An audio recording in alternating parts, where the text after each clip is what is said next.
Welcome back to another episode of the Michigan Football Network. Now, today, as we all know, the Detroit Lions have a bye week this week.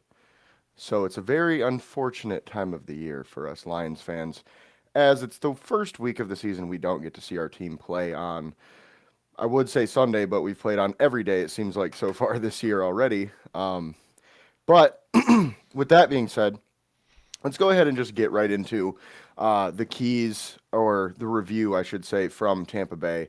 My keys for the game going into it were, we have to get pressure on Baker, we have to run the ball, and we need some big plays. I thought Goff was going to have a bit of a better game than he did. I kind of figured JMO would, get his. I thought he was going to have a really good game this week. I'm not going to lie.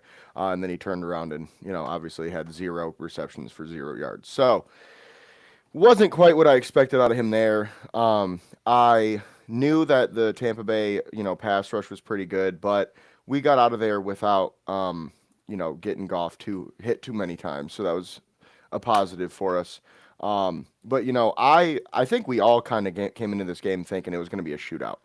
It was kind of like, well, our DBs are out. Their defense, their pass defense was really never that good anyway, for Tampa Bay. So I thought it was going to be, both guys were going to have 300 yards and three or more touchdowns, and it was going to be tough for either team to run the ball. And then Jameer Gibbs came and did what he did, and just had a ridiculous game. Um, which we'll talk about a little bit more a little bit later. But I kind of want to start on the defense.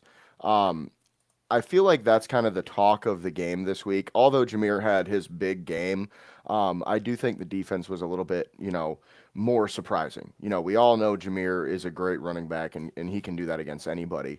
But this defense, with all these new defensive backs, was definitely a surprise for me. I'm pretty sure everybody else that watched that game too, Lions fan or not. I think Tampa Bay fans thought they were going to have a field day, and they got pretty much shut down. I mean, we only allowed 3 points in the whole first half.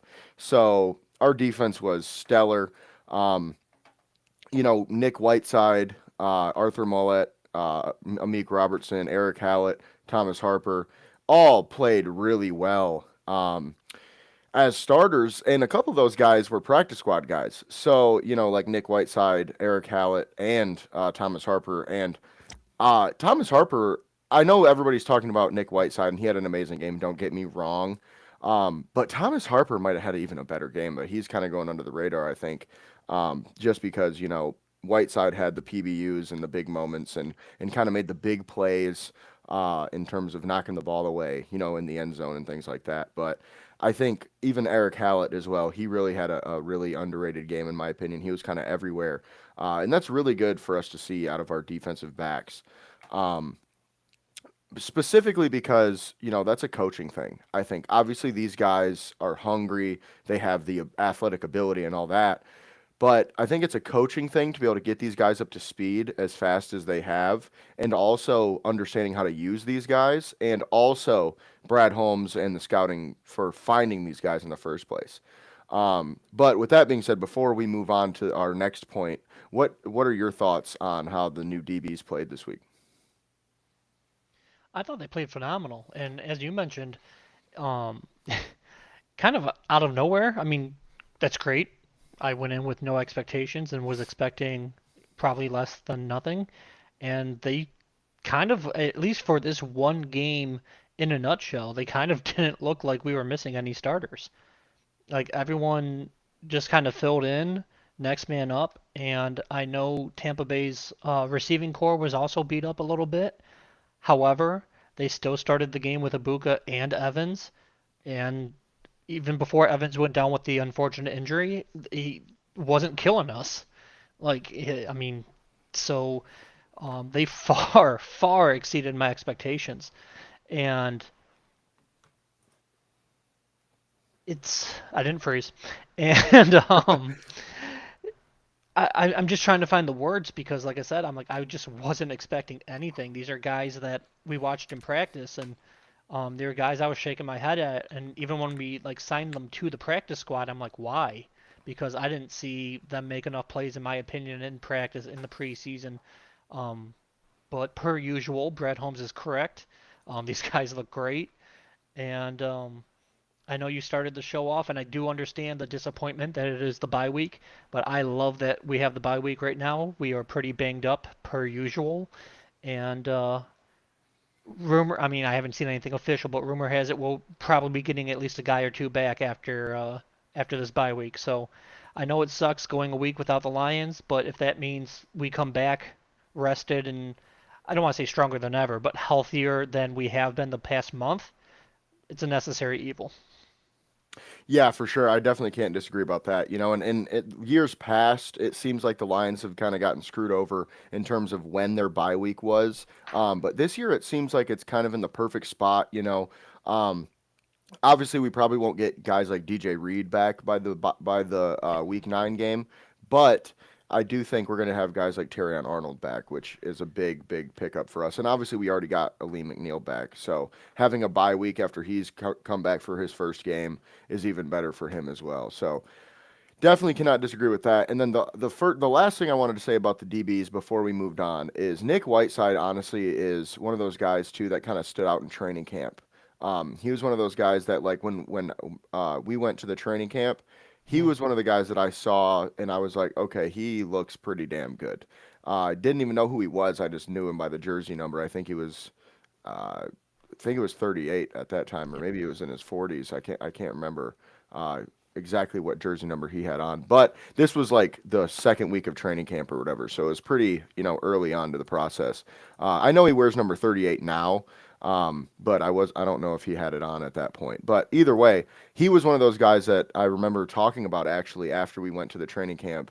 That kind of stood out to me. So really good that he could step it up in prime time for out of all the games, it was prime time that he came out and played like that. So he probably earned himself some money just with that one performance.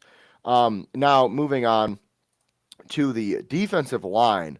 The defensive line, I think, was a huge, huge difference maker in this game. Sorry, had to sneeze there. But the defensive line was really, big difference maker in this game. Obviously, Hutch didn't really do too much in terms of statistics, but he did his thing as always, getting pressure and, collapsing the pocket and forcing the quarterback around. But guys like Tyrus Wheat, Roy Lopez really, really played well in the, limited snaps that they did have. I believe Wheat had a sack and a half, which pretty good for a guy coming off the street. Um, and then obviously Muhammad, he had a really good game again too. He's one of those guys that we've talked about. It seems like every week, but he's just so underrated right now, man. Like Yeah. he, it seems like people aren't giving him the credit he deserves simply because Hutch is on the other side. It's like they're like, well, Aiden Hutchinson's on the other side. Of course he's getting sacks, but it's like, go look who's on the Browns. Go look who's you know on the Raiders, across from Max Crosby. Like these guys are great, but they don't give other dudes like they're not just like, oh, you get the sack. You know what I mean? That's not how Yeah, that and the works. one thing Like, I want to chime in on that is if anyone could play because Hutch is on the other side, I mean, I've just listened to this fan base complain for the last 6 months saying we need to draft a D in round one.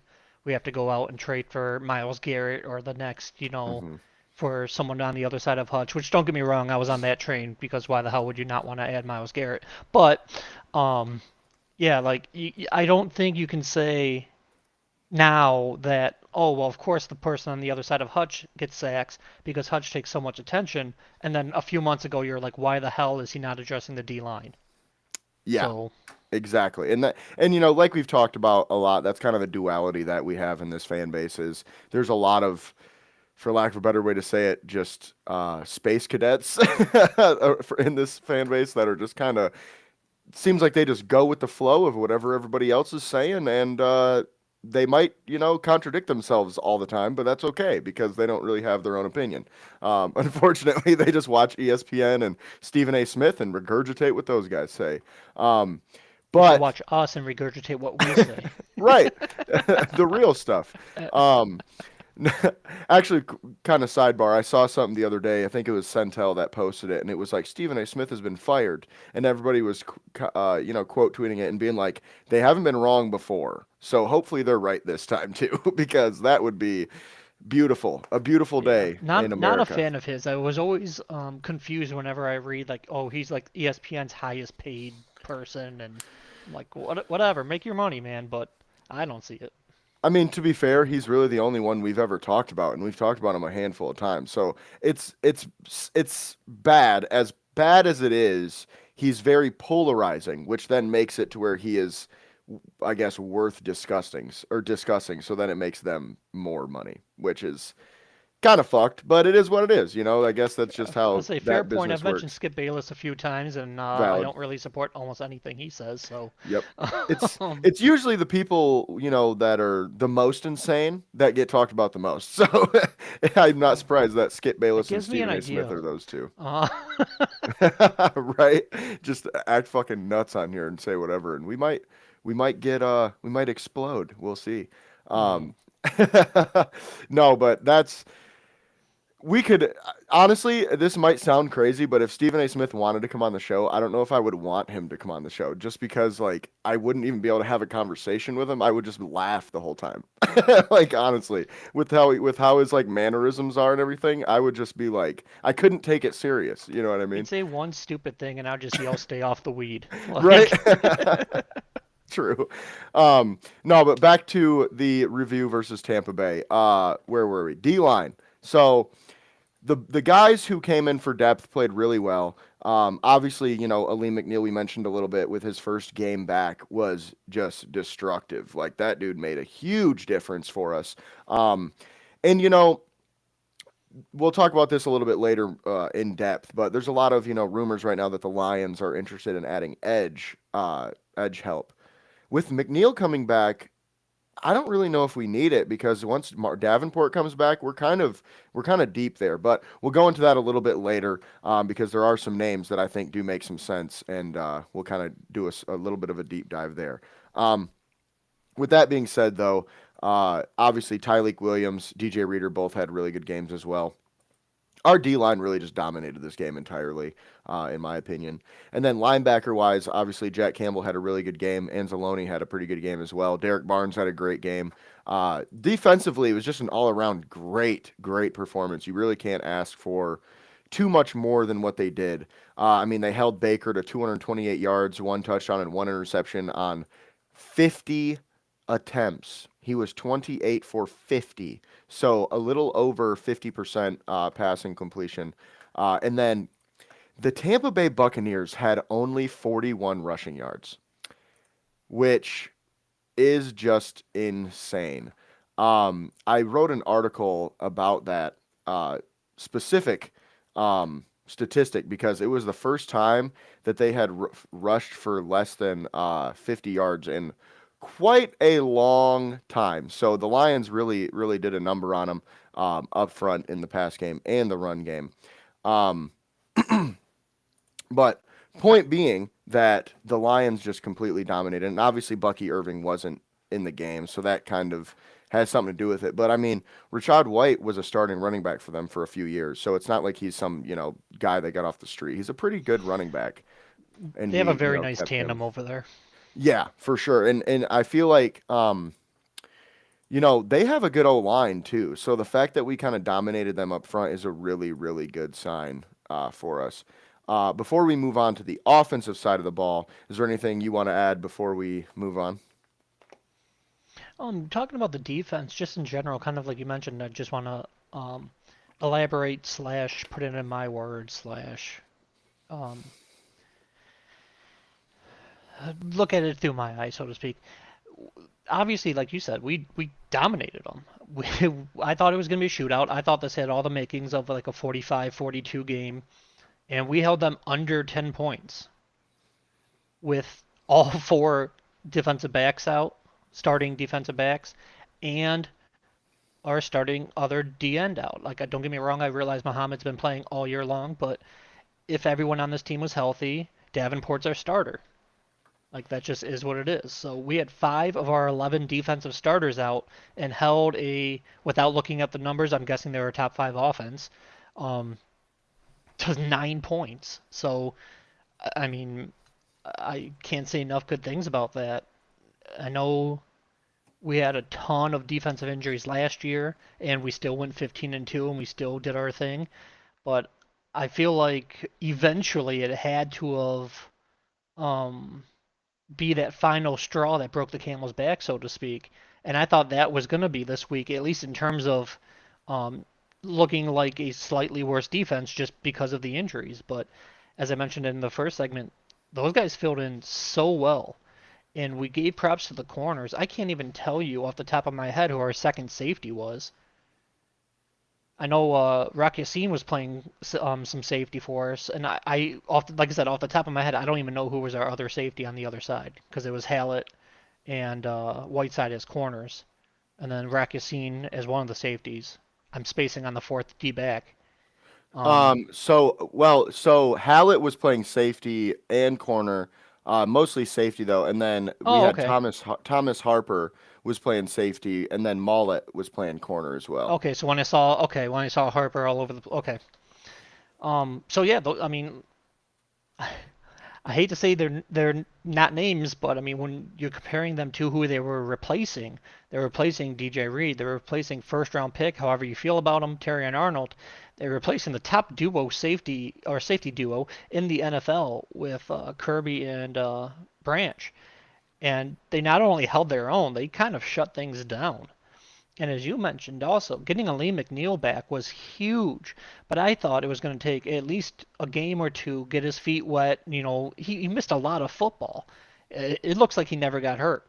So I don't know if we just let him get all of his rust off in practice. I know he's been practicing for a couple weeks before we activated him or what, but he looked phenomenal. And as you mentioned, Tampa Bay has a pretty good O line. They're not like us or the Eagles or anything, but they're respectable. Like I said, they're one of the top offenses in the league. And as we've mentioned several times, you don't have an offense if you don't have an O line. Look at Cincinnati. You got some great receivers. You got a good running back. You had a great quarterback before Burrow got hurt, and you weren't winning many games. You got to fix that O line. So the Bucks had a pretty good O line. We have a pretty beat up D line slash rust with McNeil, and we still got it done on every phase of the game at every level of that defense. So I mean, my hat's off to Kelvin Shepard, and yeah, I mean we just keep on rolling. I'm looking forward to seeing what this defense could look like with McNeil back and adding Branch, Joseph, all those guys whenever they do happen to come back. Yeah, and last thing I'll say before we move on is, like you said, shout out to Kelvin Shepard because he really is the difference maker. I mean, I've heard so much about it since the game on Twitter and things like that, just like showing different coverage disguises and how he kind of like made Baker look bad. Like, let's be real here, man. Baker Mayfield did not have a great game himself. Oh, Like, there was a lot absolutely. of errors by him. But he was also injured coming into the game, and you could tell. I mean, it seemed like every time he threw the ball, he was like stretching out his lower back afterwards, and it just seemed like he was super uncomfortable, and he was just not 100%. But Shepard also did a great job of making him unsure of what he's doing and where he's going. So, a little tip of the cap for that to Shepard. And another thing is Aaron Glenn probably wouldn't have changed his scheme that much coming into this week for the new guys. You know what I mean? Like he probably would have stayed like, look, man, we're a cover man team. That's just what it is. Like, whereas Shepard, he came in here and he helped his guys out. He made it easier on his DBs by, doing these different coverage packages and blitz packages and things like that, getting pressure on the quarterback. I mean, yeah, obviously the DBs played really well, but Shepard's a big part of that too. So, but with that being said, moving on to the offensive side of the ball, as I mentioned earlier, Gibbs had an insane game. He had 17 rushes, 136 yards, two rushing touchdowns, three catches for 82 yards as well. So 200 plus yards total. Just an absolute awesome game from him from start to finish. I mean, that 78-yard touchdown was insane. And then he followed it up with, I don't even know how many yards that run was off the top of my head, but where he was just running through people. Like, I don't know if I've ever seen Jahmyr Gibbs do that before. That dude was like a man possessed. Like, one of my friends kept texting me, like, the NFL is going to drug test this dude after this game because he is just ridiculous. Like, and I mean, it's valid, dude. I don't know what was going on with him, but he was ready to go. Um, And then Amon-Ra St. Brown, did his thing, 6 catches, 100 or 100, 86 yards and touchdown. If he had 186 yards, that would have been an insane duo performance. Um, and then, of course, JMO, 0 catches. So, got to get him the ball somehow. It does suck that it seems like they're not necessarily scheming for him like they kind of said they would coming into the year. And, it's, oh, JMO's taking the next step and all these things. And then, I mean, he might have taken the next step, but he didn't statistically, unfortunately. It doesn't, I mean, I don't know what it would be right now, comparing last year to this year throughout the same amount of games. But I feel like last year he had a bit better start to the season, and that kind of helped him get over that 1,000 yard hurdle. So with that said, hopefully we can feed him a little bit more as the season goes on. And honestly, what I'd like to see a little bit more from us is more underneath targets for JMO instead of just having him run deep all the time, because that's really where I think he does well. Like, don't get me wrong, he's super fast, but I think he's better catching a ball, crossing over the middle, and just outrunning everybody than he is necessarily as just, oh, go, I'm going to throw the ball up and you go get it. Like, he can do both, but I think it's a much more sound game plan, to look more underneath with him. And I mean, we've seen it this year. We saw it last year multiple times. Like, I remember being at the game against the Seahawks. He had like that 75-yard touchdown where he just caught a slant and beat everybody to the end zone. I mean, he's capable of those things. So, and then Tesla again, 0 catches. Laporta had a not so great game, 3 catches for 15 yards. Goff had a solid game, 20 for 29, 241 yards, and 1 touchdown with an interception. Obviously, not quite the offensive game passing the ball that we thought we would have, but still a pretty good game nonetheless. And I mean, Jahmyr Gibbs kind of carried for us, so we didn't really need Goff to have 300 yards and all these different statistics. So, like I said, pretty solid game from the offense outside of Jahmyr, who is amazing.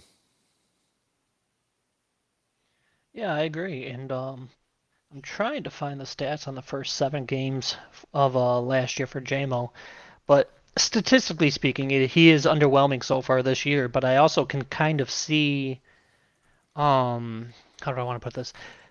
Through the fog, so to speak, because I feel like a lot of defenses are focusing more on him than they have in prior years.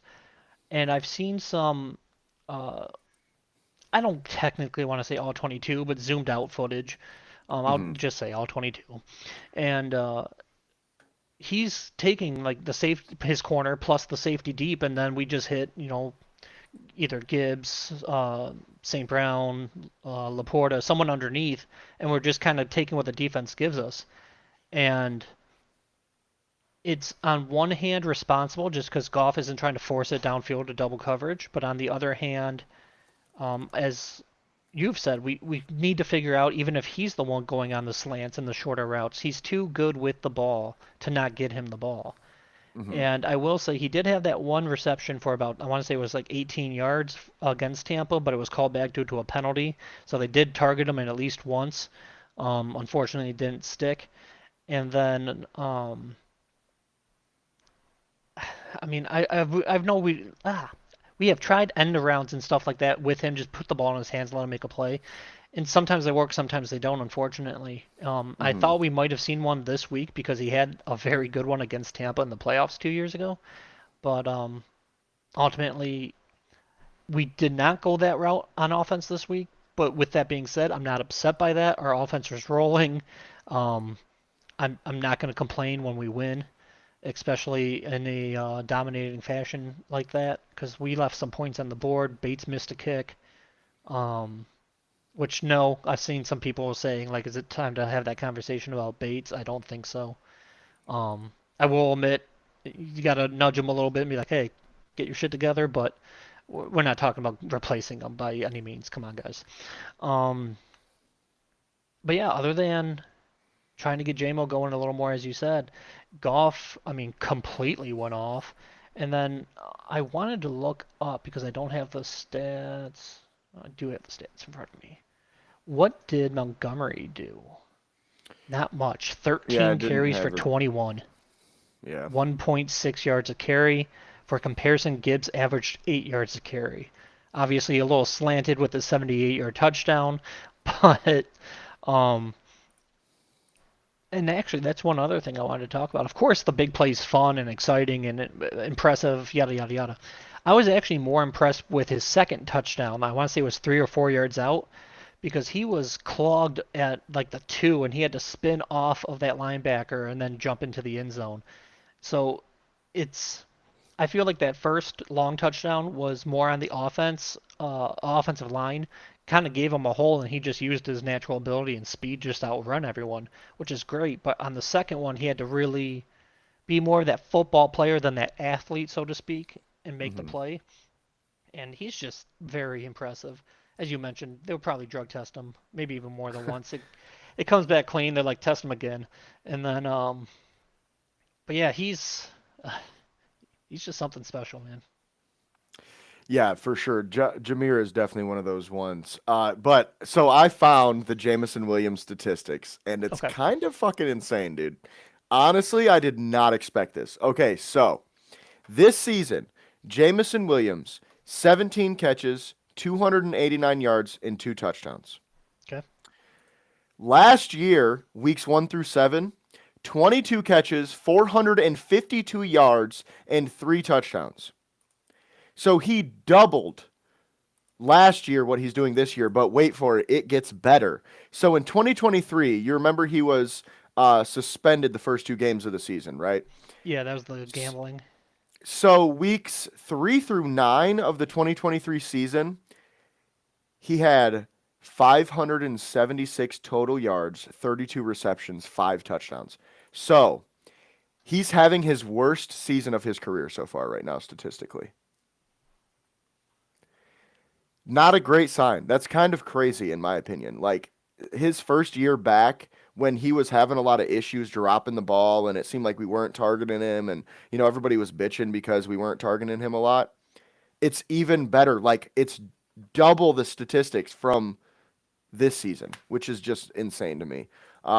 We really gotta start getting him the ball more often in general. But with that being said, especially go ahead. especially after he just signed his extension and now he's not off his rookie or now he's off his rookie contract. Well, he's And still on his rookie deal right now. oh, that's right. You're right because there was an extension, not a new contract. You're Yeah, right. but He's cheap for 2 years still. he's But still making like 15 million this year because he's on his fifth year of his rookie contract. So, I mean, that's quite a bit of money if you're not going to use him right now. But with that being said, moving on to the bye week stuff, they moved Zach Cunningham to IR, the linebacker, which is not a huge loss, but it's pretty big. He was playing the Rodrigo role, and it sounds like the team is not really sure when Rodrigo is going to come back. So, lost another linebacker. We'll see what's going on. You made a face that seems like there's different news that's out. to my knowledge, I read something that he's expected to come back after the bye week. Oh, really? Okay. I think it was last week I saw something saying He they should be weren't back really at sure. practice this Okay. upcoming the next week. So I Okay. don't know if he will play yet. He might have his McNeil situation where he's back at practice for a week or two. That's what I read. Gotcha. But he was Gotcha. one of the names where I'm like, we might be getting a couple people back, so we'll Yeah. see. And I mean, if we do get Rodrigo back, then it's really a moot point. I mean, he's better than Cunningham anyway. But Terrion Arnold is probably going to be back after the bye. Reed should be back shortly after that too, just a couple weeks maybe. Which that'll be huge for the Lions, as we hopefully will be healthy going in the back half of the season because we should also be getting Davenport back shortly after the bye week as well. He might be a little bit longer than Reed, but we should get him back before playoffs either way. And then the last thing on the Lions before we move on, I want to talk about the trade possibilities because we're hearing a lot of rumors right now that the Lions are looking to trade for an edge rusher.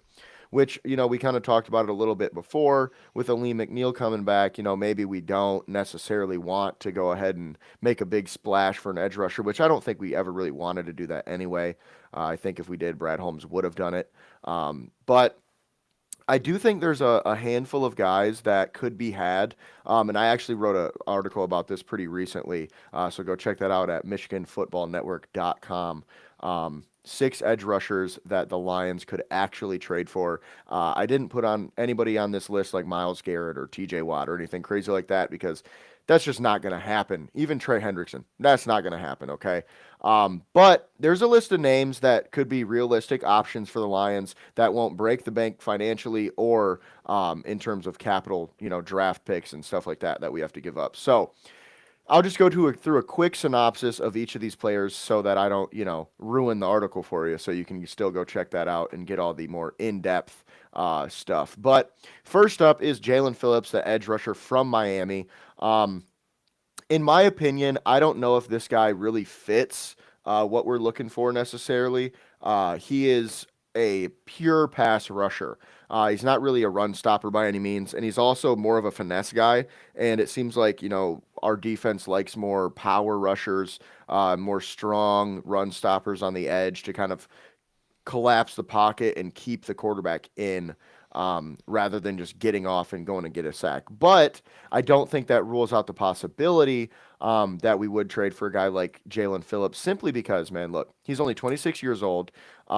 He is 10th in hurries and 17th in pressures. He does only have one sack this year, but, he's getting to the quarterback at least, and he's getting a lot of pressure. So he has a pressure rate of 15.1%, which for reference, Aiden Hutchinson has a pressure rate of 15.8%, which I wrote this last week, so some of these numbers might not be perfect, but they should still be pretty similar to what they are right now after only 1 week difference. And his pressure rate is better than Jeffrey Simmons, Daniil Hunter, Rashawn Gary, and Max Crosby, who, I mean, everybody kind of looks at as top tier at their positions. So I think getting a guy like Jalen Phillips could make a big difference, and it won't cost a lot.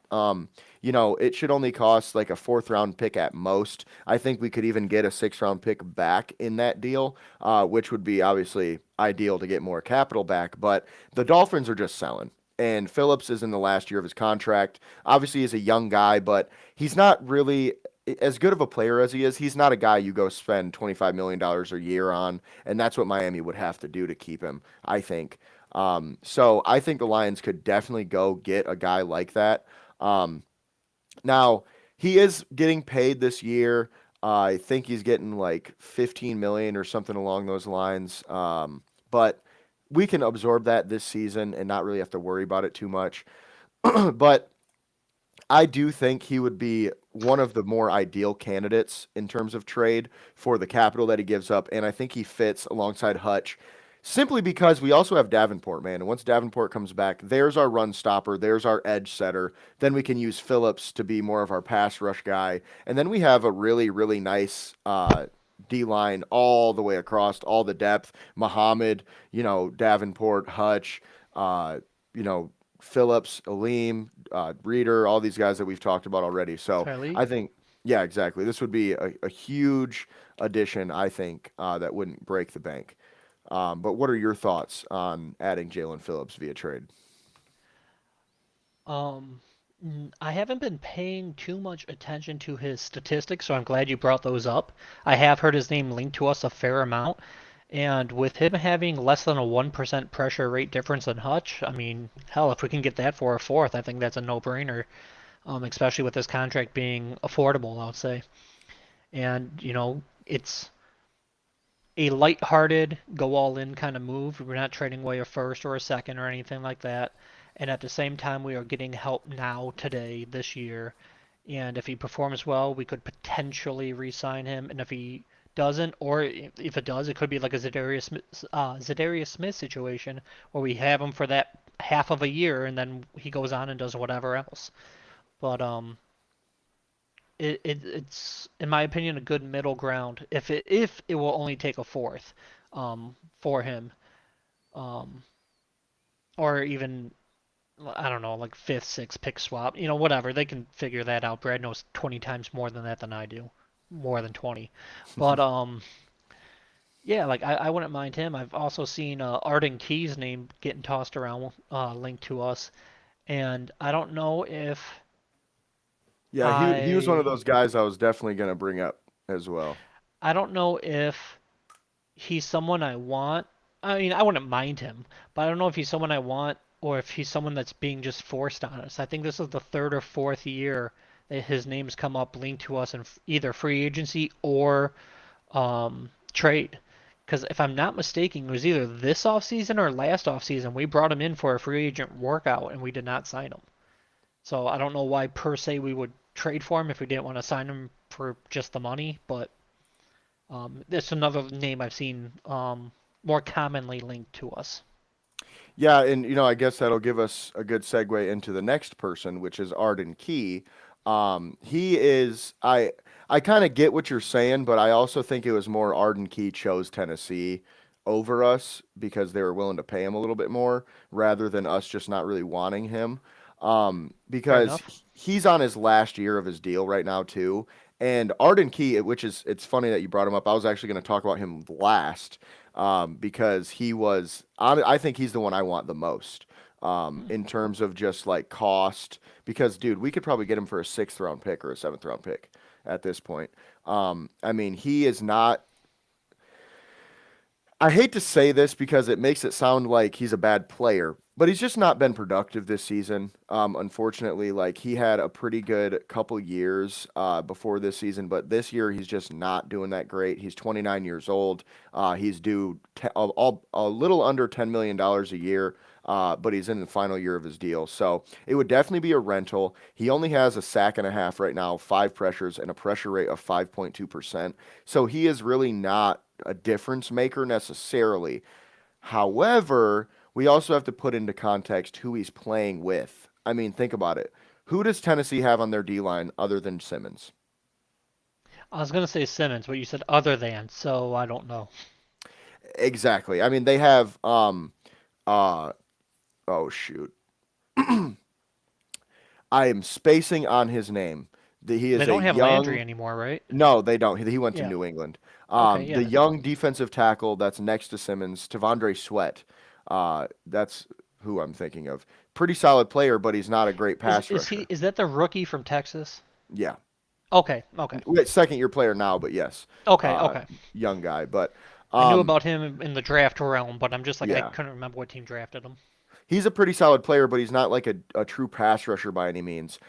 And then they also have Draymond Jones, which again, he's a guy we're going to talk about next, but nothing special really over there in Tennessee other than Simmons. Whereas in Detroit, we have Aiden Hutchinson, Aleem McNeil, DJ Reader, Tyleek Williams, all these guys we just talked about. That I think if we can go get a guy for a sixth round pick, it'll be exactly what happened with Zadarius Smith, in my opinion. You go get him for a sixth round pick, plays for your team for 8 games or whatever it is, and then in the playoffs and all that stuff, and then he just walks at the end of the year because you're not going to re-sign him, and you gave up a sixth round pick for him, so it doesn't really matter. Like that's why I think he's my favorite because, dude, like we just mentioned, we already have all these guys on the D line, and with Marcus Davenport and Muhammad uh, already on the edge, we Pascal don't coming back need. some point. Yeah, Pascal's coming back as well. We don't really need a Miles Garrett, Max Crosby. We need a guy who can go in there, rotate, and be a pass rusher. Like that's all we really ask for right now. And I would love Jalen Phillips, but he's a little more expensive in terms of capital and money. And I also think there's a chance we could extend Arden Key for pretty cheap, man. I think we could get him for like a year for like 6 million if he decides to come back and really enjoys it here. So I think that is even another reason why it lends in his favor. I think at least. Um, but with that being said, since excuse me, the year before this year, he had 6.5 sacks, 38 pressures, and a pressure rate of 10.1%. So it's not like he's washed. You know what I mean? It's not like he just sucks. I just think he's having a down year right now, and I think if we traded for him, it would make a big difference for him and for us. And then next, the other Tennessee edge rusher, Draymond Jones. He's a guy that I think we could get for even less than Key, but I like him even less than Key because he's not a pure pass rusher, really. He's not gonna, you know, I don't really know if he's better than Marcus Davenport or Muhammad. Kind of is the vibe I get from him. So he's one of those guys that he'd be super cheap. Get him for a seventh round pick. We'd only be taking on around $2 to $3 million for his contract. So I could somewhat see it, but he only has one sack, 10 pressures, and a pressure rate of 7.4%. The only real thing that I could see us going after Draymond for is his versatility. You know, he's 6'3", 281, so he can play inside or outside, which obviously I think Shepard likes a lot. But, you know, guys like Tyrus Wheat play the exact same spot as Draymond Jones. And again, I don't know if Draymond Jones is better than Tyrus Wheat right now based on the last few weeks that he's played with us. So that one doesn't intrigue me too much, but that's just another one that we could actually realistically go after. Um, and then we have two more. Bradley Chubb from Miami, the other Miami pass rusher. This one I think is, I kind of went in, you know, in order of the odds that I think this is going to happen. I think that this one is kind of one of the least likely to happen simply because yeah, it might only cost a fifth round pick to get him, but he's due, you know, 30 plus $1 million over the next 3 seasons. So the only real way that the Lions would do this move is if Miami takes on a little bit more of that cash because we would only inherit about 20 million cap hit over the next 2 years for him, but that's still way too much, man. Even for a guy, you know, he's having a decent season. He's got 4 sacks, 15 pressures with a pressure rate of 12.8%, but he's also 29 years old and he's due $75 million over the next 3 seasons. Just not something I really want to do. And the only reason we would do something like this is to cut him after the year because he doesn't have any guaranteed money left, so we could do that. But again, I see this as like a last ditch effort. Like if there's absolutely nothing left and Holmes just feels like we have to make a move. I don't really love that move for us. And then the last one, which is the least likely in my opinion, Kayvon Thibodeau. Okay, hear me out. I still think it's possible because he has 2 years left on his deal. I also think it's possible that we could get him for like a third round pick, or you know a couple later round picks or something like that. The Just to current quickly throw it in there, we do not have a third round pick this year. correct, we do not have a third round pick this year, but I do think there's potential the Giants could even take one for next year, or that's kind of why I brought up, you know, maybe a fourth and a fifth or something, just to make the value equal. I know most people think Thibodeau would get at least a second round pick, which I wouldn't be surprised. He does have 2 years left on his deal. He is having a pretty good year. Um, he's having his best uh, run defense season with a 78.4 PFF grade, and he has a 71.4 overall PFF grade, which are both career highs. He has 3 sacks, 20 pressures, and a pressure rate of 10.6%. Um, Still a Interesting that good he's player. having his career year when they put Abdul Carter on the other side of him. So, and this is the thing.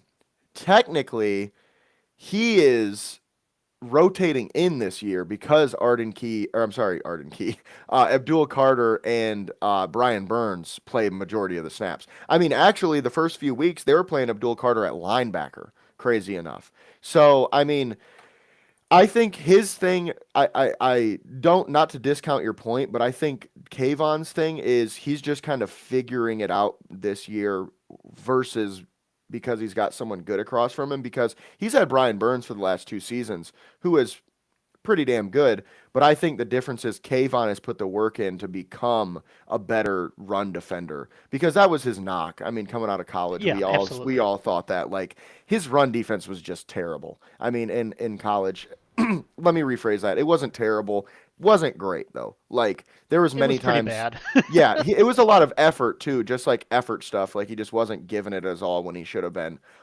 So the Lions would only take on about 5 million this season, but then they would take on 14.75 million next season, which honestly is not that bad. Yeah, Like it's not bad. I might do this deal simply because think of pairing Kayvon with Hutch when Kayvon's going up, and these guys were picked only 3 picks away from each other in the NFL draft. Yeah, I had it was pre-podcast, obviously, but I had in almost every single mock us taking Thibodeau with our second overall pick, assuming Hutch was going number one. Hmm. Yeah, and So I think that was a, you know, a very common thing at that point because, like you said, Hutch was supposed to go number one, and then they ended up taking Walker. So it's one of those things that, like, in hindsight, like if I told you on draft night that the Lions ended up with both of them in a couple of years, you'd be ecstatic. Which obviously it didn't end up. Kayvon didn't necessarily end up being the player we thought he would be. But at the same time, I think he would be a damn good addition for us. I just don't know Absolutely. if it's worth giving up a second round pick, if I'm being honest, especially because, like you said, we don't have a third. Now, we could get a compensatory pick. We'll see how that shakes out this offseason. But the last thing I'll say is there is a chance the Giants just hold on to him because, I mean, they like to rotate their guys. They're keeping him healthy. He's got 2 years left. And Brian Burns got paid. He is only 27, but I could see in a year or two them deciding, like, look, man, Kayvon only wants 20 million or whatever it is. We're paying you 40, and I don't really think you're double the player he is. So we're going to go ahead and trade you, get the picks back or whatever that we traded for or traded for you, and just keep Kayvon. So this is one of those kind of like a prayer almost, more than I think it's that realistic. And actually, we do have one more, Calais Campbell, which I'll be real quick about. Obviously, the Lions have wanted him for the last few years in free agency. I think we could get him for like a seventh round pick. Even I don't even know. Maybe we could even just throw a young player over there that we don't really need anymore or use that often.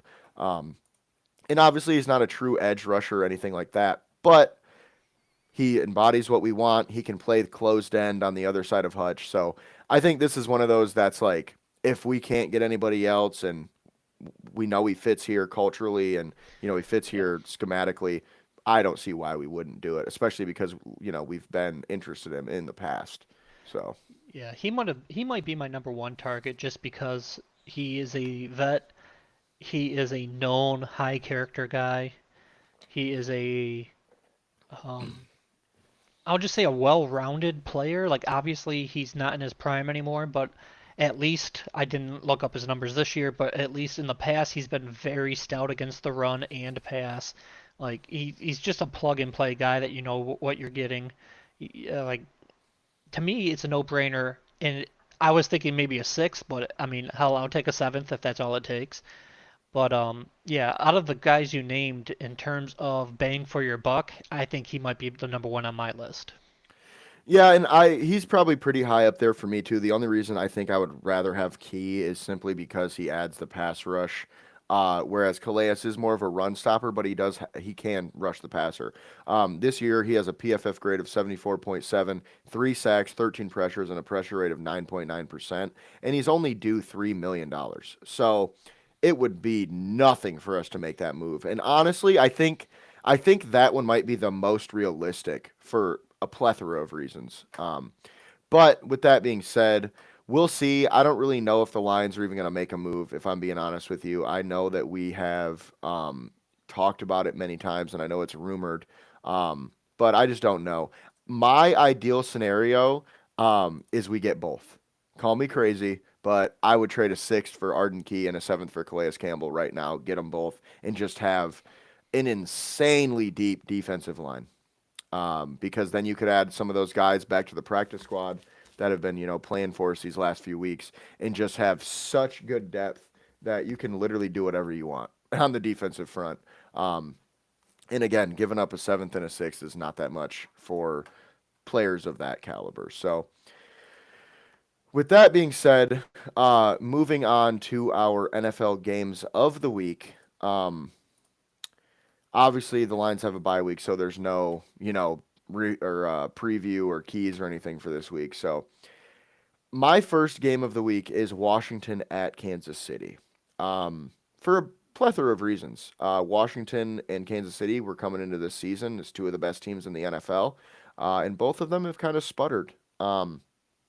Washington isn't playing as well as they were last year. Jaden Daniels has been in and out of the lineup with injuries. Um, excuse me, but uh, he's been in and out of the lineup with injuries. Obviously, Kansas City just got a big win against us. Not this past week, but the week before. So they're kind of riding high off of that.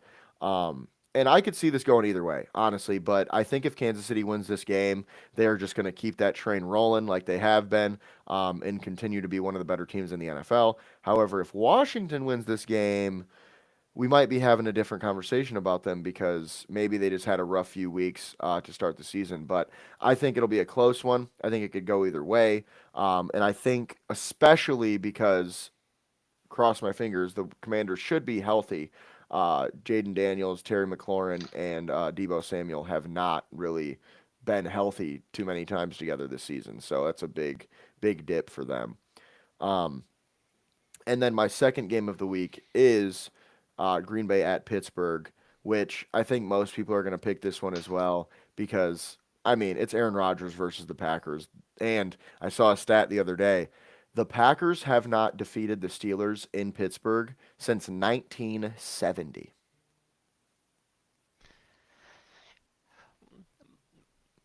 I take stats like that with a grain of salt for two reasons. One, I need to know how many games they played in Pittsburgh in that Hmm. time span because it's not a divisional, hell, it's not even a conference opponent.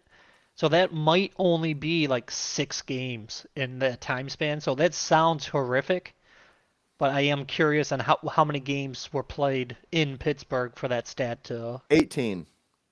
Okay, that is significant.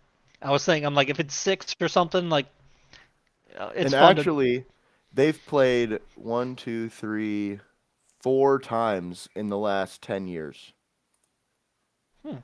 So Stafford, Stafford, Rodgers was on that 2017, well, 2013, 2017, and 2020 team that went to Pittsburgh and won. I'm sorry, went to Pittsburgh and Lost. lost, I should Okay. say. Yeah. Well, Kind of a interesting. crazy stat, but So if I Love pulls it off, he's done something that Rodgers never could there. yep, against Okay. Rodgers, which is Yeah. pretty sweet. And honestly, I saw what Rodgers said about Green Bay, like, oh, this isn't a revenge game. I still have a lot of love for everybody, but it's like, come on, bro, let's be realistic here. You want to beat them. Like it's not like every other game where you just want to win, just to win. It's like you want to beat them to be like, see, shouldn't have got rid of me in the first place. Like, Oh, absolutely. Just like golf versus the Rams or Stafford versus us. Like, yeah, oh, the Stafford versus us, maybe not because he has to be traded, but right. But yeah, so I also think it's going to be a good game on the field, not just, in the storylines, yeah. because Green Bay and Pittsburgh are both pretty good teams. They both play relatively similar football, I would say. They're both like run first, kind of. They want to be run first, at least. I think Pittsburgh isn't quite as much run first as the Packers are, but they have a similar like vibe about them, I guess. Two historic franchises. Um, they rely on their defense and their run game. You know how that goes. So I think it could be a really good game. It should be a close game. Um, we'll see who wins this. I do think Green Bay is the better team right now, but I could also see Pittsburgh winning this game simply because they have a lot of firepower on both sides of the ball. I mean, they have obviously DK Metcalf and Aaron Rodgers and all that on offense, but then they also have TJ Watt and those guys on defense. So should be a good game, and we'll see how it goes. Yeah, for those exact reasons, I also had Green Bay at Pittsburgh as one of my 2 games for the week. And then my other game would be Dallas at Denver. Surprising, at least surprising to me, I kind of wrote Dak Prescott off. He's having a hell of a year, and he is currently number 2 in the league in yards. And if I'm not mistaken, I think he's tied for first. Looking it up now. He is third in touchdowns. So number 2 in yards, number 3 in touchdowns on the season. Denver has a outstanding defense, especially a pass defense with Patrick Surtain locking things down over there. I did not give enough credit to George Pickens. I did not see him being that big of a deal. In Pittsburgh, I did not see him translating super well to Dallas. He's been looking pretty damn good. And now that CeeDee Lamb is back, they have both of them. Ferguson has been one of the best tight ends in the league this year. Um, I had him in fantasy the last 2 years, except for this year, because over the last 2 years he wasn't doing great. So I said I'm finally done with him, and now he's breaking out.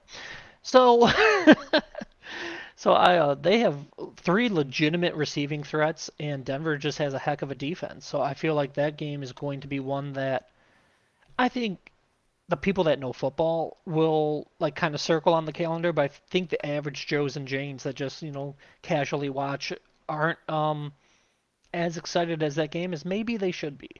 And who knows? Like, just like Detroit versus Tampa, I thought it was going to be a shootout. Clearly, it wasn't. Maybe I'm hyping this game up a little too much, but I am going to be headhunting this game and seeing if I can make sure I watch it this week, especially with the Lions not playing. And then, just as a quick note to jump back to the trading of draft picks, we do have an extra sixth round pick this year from one of our prior trades. So we are missing our third, but we do have a prior sixth just for what it's worth. Well, and that's Brett Holmes for you, baby. We might be able to go get Arden Key, and I think that's kind of what he's thinking in his head right now too. Is that we see all these rumors of he's going to get an edge rusher, and people are like, "Oh, how we don't have a third round pick? How are we going to get anybody?" I think Brad Holmes is literally like, "I'm only willing to trade a sixth round pick. That's about it.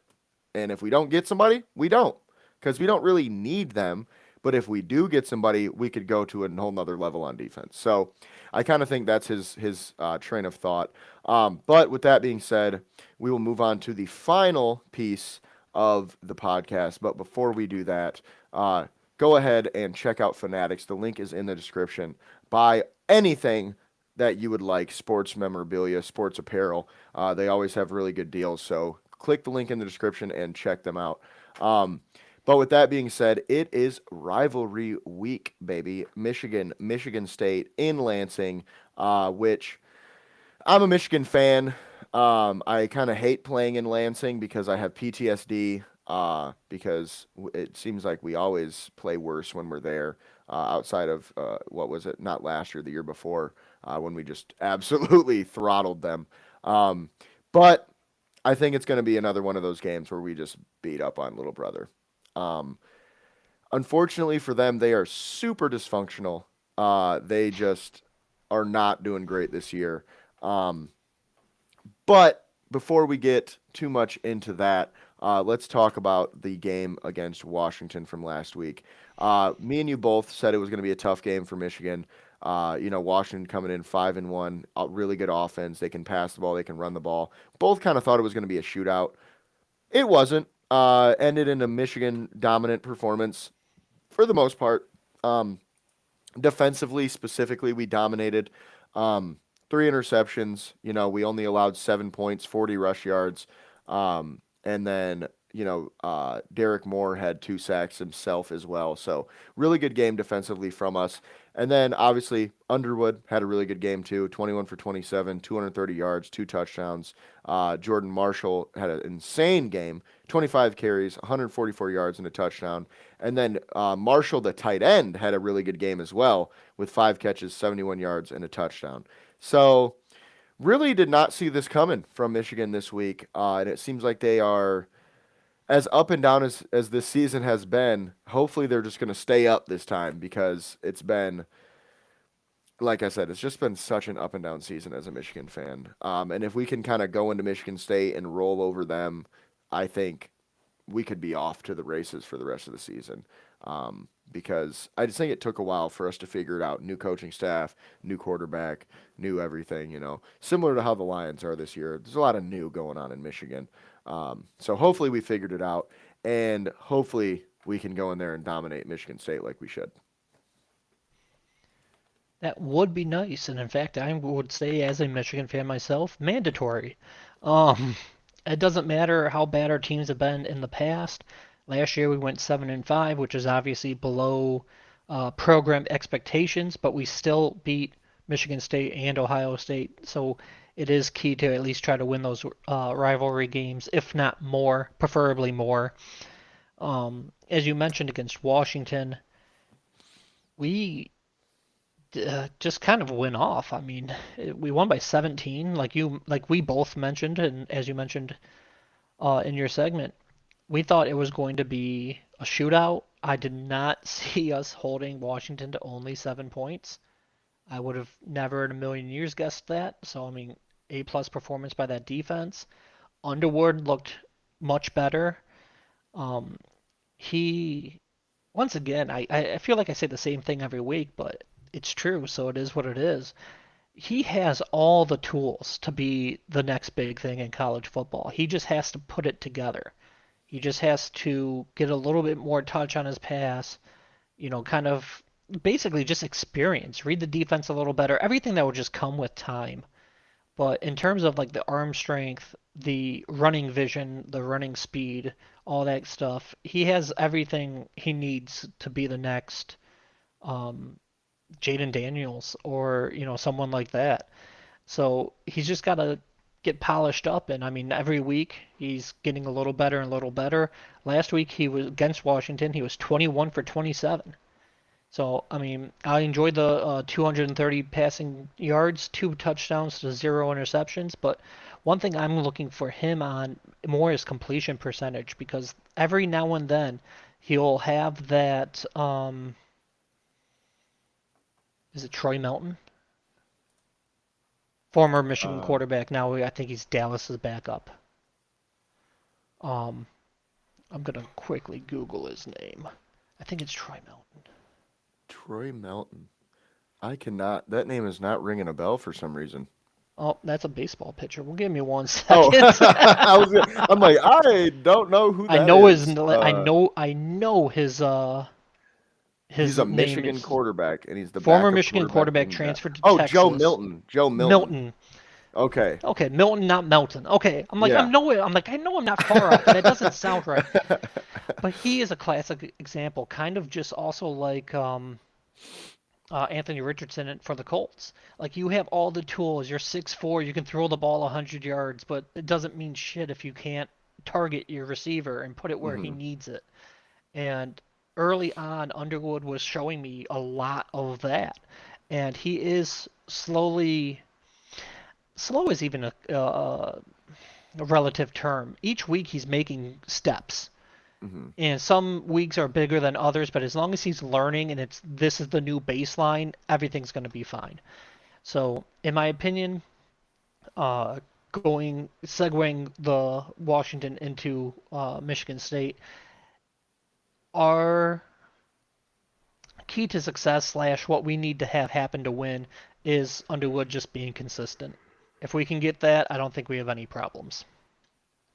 Yeah, I think this is going to be one of those games where Michigan just kind of dominates from the first snap to the last snap. Like, I don't know if it's going to be 49 to nothing like it was a couple years ago, but I could see 30 to 7, 30 to 6, 2 field goals. Like, I really genuinely like Michigan State. The only thing that really worries me is Childs and that wide receiver, Marsh. I feel like, Yeah, Marsh is legit. yeah, they're both really, really good, but O line isn't great. Run game's just okay. I'm not worried about their defense really at all, personally. So I think as long as Michigan can, like you said, consistently run the ball. Bryce Underwood be consistent. Defense be consistent. I don't see a way that we lose this game personally. The only way I see Michigan losing is if Underwood has like a terrible 3 interception game, or we fumble it a couple times, or if somehow our defense just sucks. Like, and even then, I don't know if our offense would be able to be stopped by Michigan State. So I personally see this, like I said, I think it's going to be like 30 to 6, something along those lines. I would love that. I see this going to be a lot closer. Unfortunately, just because Michigan State tends, besides, that one year, tends to play us and bring their A game against us every year, year in and year out. Other than that one, was it 39 nothing? 49. 40? Oh, jeez. Yeah. Other than that, um, I still see Michigan winning, but I'm gonna say like 28-17. I do think it's in hand, but I don't think it's going to be as embarrassing, although I wish it was. I believe the line's 14 and a half, so at least with my score they would cover, but I would love another 49 nothing game. I mean, don't get me wrong, but We'll Yeah, see I what mean, happens, obviously. as much as I would love a 49 nothing, I don't think that's going to happen by any means. And I mean, like you said, I was there last year when we played Michigan State, and it was a much closer game, and you could just feel it like the whole game. It could have went either way. And I mean, that's the team that, beat Ohio State last year. So, I don't know if we're necessarily better or worse than we were last year as a team. I just think we're better in places that will help us against Michigan State.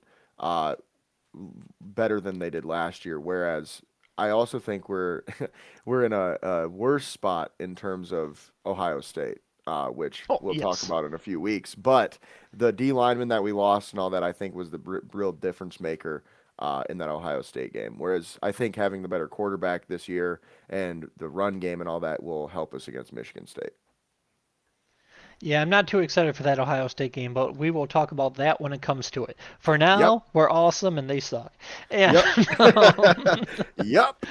yeah, I don't see that game going in very well for us when it comes, but that's a little bit of ways away at least. Um, Thankfully. yeah, yes, a lot can happen between now and then, but I just personally feel bad for the Michigan fans that are going to spend $700 to sit there and watch their team maybe score once. see, and that was one of the main reasons when my wife, because I'd never went to Michigan, my wife did though. We would get season tickets with her student discount, and then every year we would just sell the Ohio State game, whether it's here or away, and the money we could make off that Ohio State ticket paid for the rest of the season.